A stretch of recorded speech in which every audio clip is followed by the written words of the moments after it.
Shalom rekan-rekan yang terkasih dalam nama Yesus Kristus.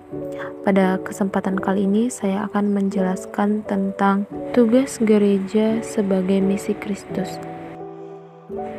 Gereja bukan administrasi, bukan gedung, bukan toga, bukan sistem dan pengaturan manajemen, juga bukan sakramen. Tetapi gereja adalah orang-orang yang telah menerima keselamatan dari Tuhan Allah Tritunggal dan menjadi milik Kristus.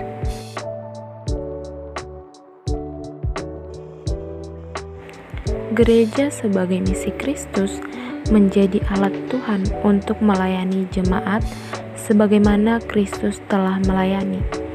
Misi yang diemban gereja adalah perpanjangan dari pelayanan Kristus selama di dunia, tertulis dalam Yohanes 14 ayat 12. Yesus memandang bahwa seluruh tujuan pelayanannya bertumpu pada satu tujuan, yaitu untuk menebus jiwa manusia bagi dunia yang akan datang.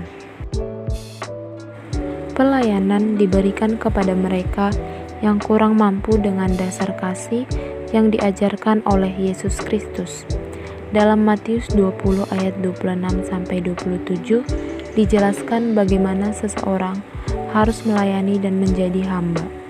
Sebenarnya ada banyak pelayanan di dunia ini, baik secara ekonomi, jasmani, sosial, dan rohani. Pelayanan yang saya lakukan adalah menjadi tutor untuk anak sekolah dasar.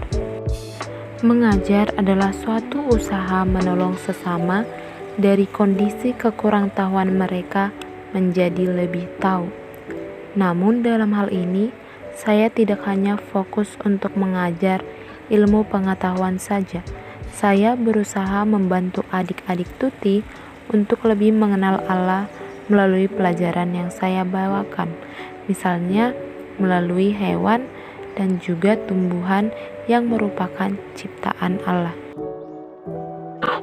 Saat mengajar matematika, banyak dari mereka yang masih kurang fasih dan teliti.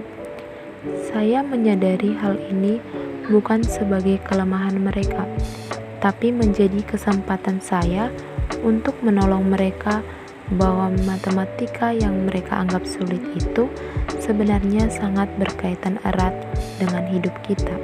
Pada intinya, Allah menciptakan segala sesuatu dengan maksud dan tujuannya yang ajaib.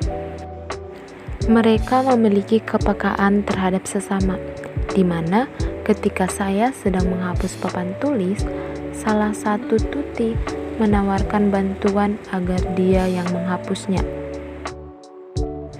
Saya sangat bersyukur karena dapat kesempatan mengenal dan mengajar mereka. Saat mengajar, saya menjadi perpanjangan tangan Allah untuk menolong mereka yang masih kurang mampu dalam hal ilmu pengetahuan. Sekali lagi, mengajar bukan untuk menunjukkan saya bisa, tapi mengenalkan kepada mereka dan meyakinkan mereka bahwa Allah memampukan kita untuk melakukan segala sesuatu sesuai dengan kehendak-Nya. Dan hal yang perlu kita ingat adalah segala kemuliaan haruslah kembali kepadanya. Terima kasih kepada Bimbel Zeta yang telah mengizinkan saya mengajar di sini.